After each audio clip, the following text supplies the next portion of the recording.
Hi, everyone. It's so great to be here. Thank you, Rachel, for making this possible. I'm really excited to talk for a few moments about Hanukkah. And Hanukkah is it's one of my favorite holidays, but I might say that about every holiday. Shh, don't tell anyone. There's four Hebrew words that we say in one of the Hanukkah prayers, and we say that God did miracles for us by Yamim Haim Bazman Hazeh, in those days and at this time. And I think that that really kind of sums up the Jewish attitude toward holidays in general, which is we definitely commemorate something that happened ages and ages ago in ancient times, but the real question is, what does that mean for us today? And what does that mean for us for the future? And so, specifically with Hanukkah, there's so much relevance to our culture and our time. What was actually going on with the Greeks? What was going on with that dreidel and the oil, and what does all that stuff really mean? I think a lot of that stuff can easily be relegated to eat this food, play this game, give this gift, light this candle. But there's so much more to it. There's so much depth, and I want to talk about that for a few minutes. The Hanukkah story really starts right after the flood, the ark, Noah's ark, that story. And the story goes that after the flood was over, so here you have Noah and his three sons, their three wives, and their children, and they're in the ark. And all these animals are likewise in the ark. And come to think of it, I don't know if they had children in the ark. As far as I know, it was 8 adults in the ark, which makes it a little more tolerable to think about. But then on the other hand, there were all these animals, so I don't know.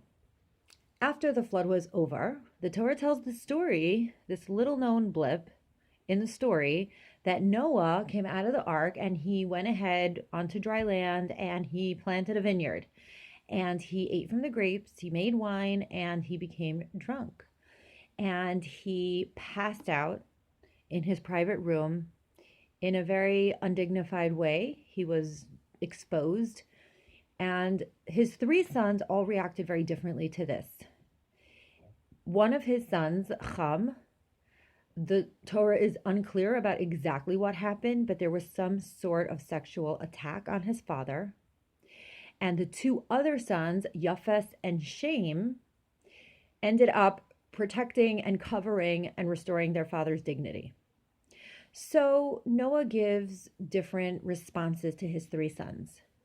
Noah curses Ham for his behavior and his descendants, and blesses Yafes and Shem for their role in the story.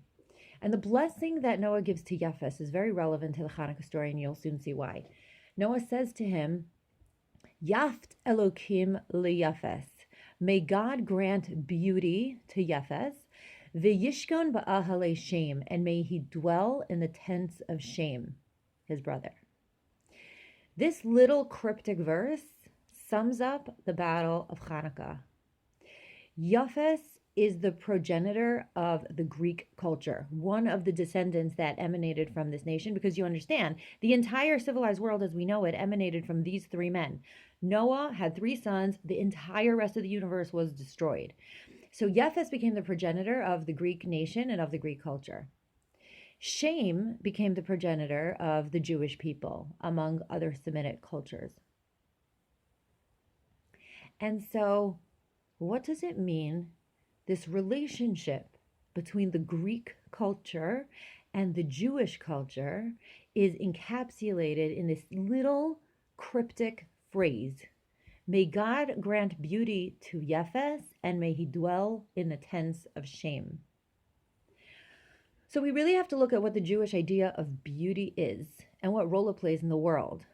One might think that there's a physical reality and there's a spiritual reality, and the two of them maybe are in battle with each other. We know in ancient Greek culture, there were those who said, eat, drink, and be merry, and there were those who said, do not, you have to stay away from all that stuff.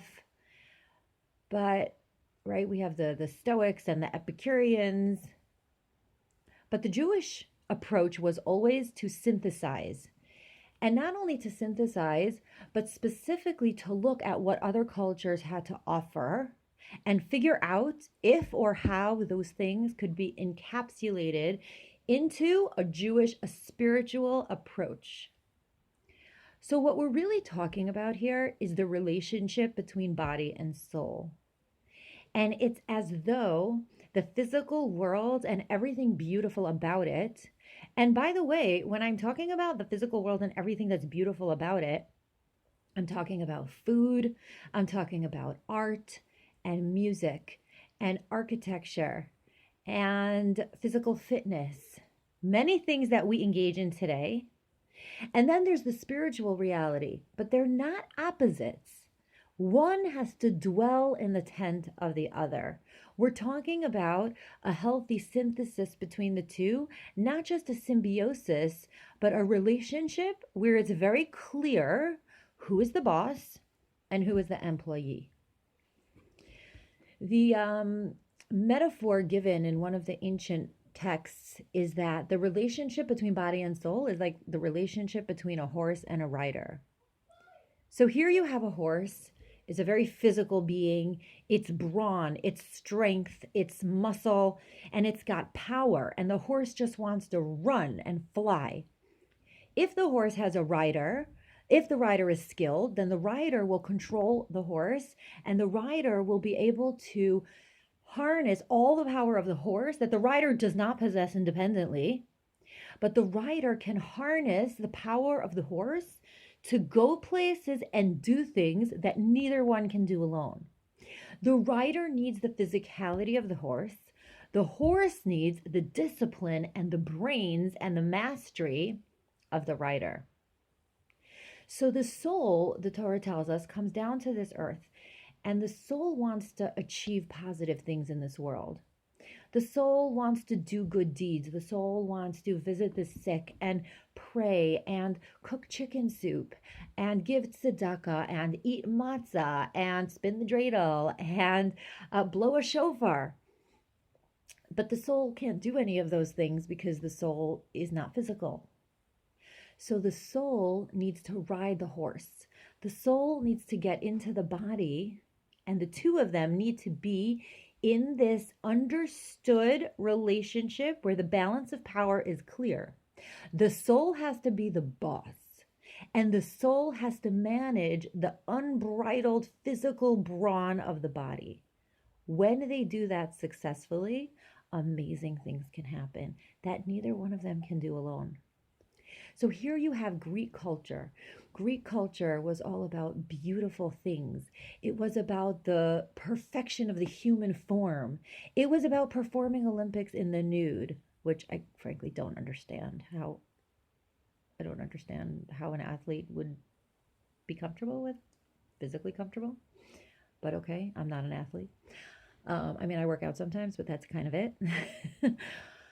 And they believed in beautiful architecture, and they believed in delicious food. They believed in philosophy. They believed in all these beautiful ideas. What they didn't want was spirituality attached to it. They believed in many gods. They didn't believe in serving one God. They believed that the gods had human-like qualities. The gods became envious of one another. The gods could kill one another. The gods could have affairs with one another. So there wasn't a service of a God that was a higher spiritual being that you were then spiritually responsible to control your physical urges for. That didn't exist. And when the Jews showed up and said, this is what life is about, the Greeks said, oh no, that is dangerous. And so they didn't actually want to destroy Jews. They just wanted to destroy Judaism. They didn't want to destroy the temple. The temple was beautiful. It was gold and silver and tapestries and unbelievable work of art, handiwork. The Babylonians destroyed the temple. They just set fire to the thing. The Romans later on also destroyed the second temple. They also laid fire to the thing. But the Greeks, the temple is gorgeous. Why would they want to destroy it? What they did want to do is they wanted to hollow it out of its spiritual responsibility. They wanted to hollow it out of its meaning. How did they do that? They did that by sacrificing a pig in the sanctuary and erecting an altar to Zeus in the temple. Now, what is a pig? If you were to ask the most unaffiliated Jew, what is not kosher? They would say a pig. They would probably say bacon. But here's the weird part. In order for an animal to be kosher, it's supposed to have two signs. There's one sign that's on the outside, and there's one sign that's on the inside. The sign that's on the outside is that an animal has to have split hooves. Split hooves meaning like a cow, a sheep, a camel actually also has split hooves. What it doesn't have any means to attack another animal. Kosher animals are domesticated for the most part. They're herbivores. They do not attack other animals. Any predatory omnivore is not kosher. The second sign that an animal needs to be kosher is that it needs to chew its cud. And this is again a feature of an herbivorous animal, that they regurgitate what they eat and they chew it again. They don't constantly have to kill for their food. Okay, so a pig, then, one would imagine, would be the most non-kosher animal because it doesn't have either sign. But that's not true. The pig has one sign of being kosher, and it does not have the other sign of being kosher. Which sign of being kosher does a pig have? A pig has the external sign of being kosher. It has the split hooves. But the internal sign of being kosher, the chewing of the cud, it does not have. And oddly enough, the Torah says thousands of years ago that it is the only animal with this combination. And to this date, science has not come up with another species that only has the outer sign but does not have the inner sign of being kosher. Only a pig.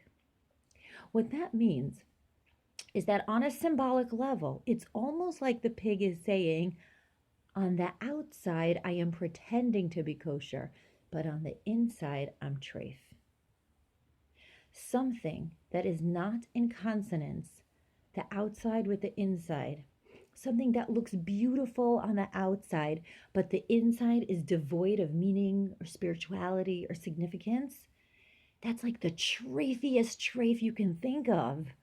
That's why pig became a symbol of the most non-kosher thing that a person could think about. And if you think about it, I'm sure that you also feel that if there's a person who's rotten, but everyone can tell they're rotten, that is much less dangerous and it feels much less treif than somebody who pretends to be kosher on the outside, but is actually rotten on the inside. That's what the Greeks wanted. They wanted beauty on the outside and nothing on the inside. That's what we call in English hollow. And in Hebrew, the word is almost identical. It's called halal, something that is hollowed out. That's where the Hebrew word chol comes from. When we say in the Havdalah prayer, a prayer that we say at the closing of Shabbat, we say that God separates bein kodesh lechol, from that which is holy. Holy, meaning we take the most beautiful things on this world. That's what Shabbat is. Beautiful food, beautiful clothing, physical pleasure. We set a beautiful table, beautiful synagogue, and we marry it to spirituality. That's holiness. And God separates from kodesh to chol, from mundane, from that which is hollowed out. That's where the separation comes in. That's the story of Chanukah. And as women, we should think about this. The pursuit of beauty that we're engaged in, we want to look pretty. Our hair, our makeup, our clothing, we all want it to look pretty. That's okay. Every woman in the world wants to look beautiful. If she didn't, it wouldn't be normal. But are we marrying it to something of meaning? Are we giving it its own honor without backing behind it? If we are, we're taking a turn into the Greek culture and we're leaving the Judaism behind. That is a dangerous departure. And the whole world is yapping in our ears. More creams, more hair coloring, more this, more fashion, more beauty. And we should partake of it like the horse and the rider. That rider, it has to know when to go fast and when to rein back. It has to control those passions so they don't take on a life of their own. When that horse gallops away without its rider, it's scary. And when our physical selves gallop forward without thought, without meaning, without intention, it's scary too. So the story of Chanukah is about taking that beauty that was first gifted to Yefes, putting it into the tens of shame, into that framework of Judaism that gives it form, shape, meaning, and true holiness. That's at the core of it all. So thank you so much for listening, and I want to wish everybody a beautiful Chanukah.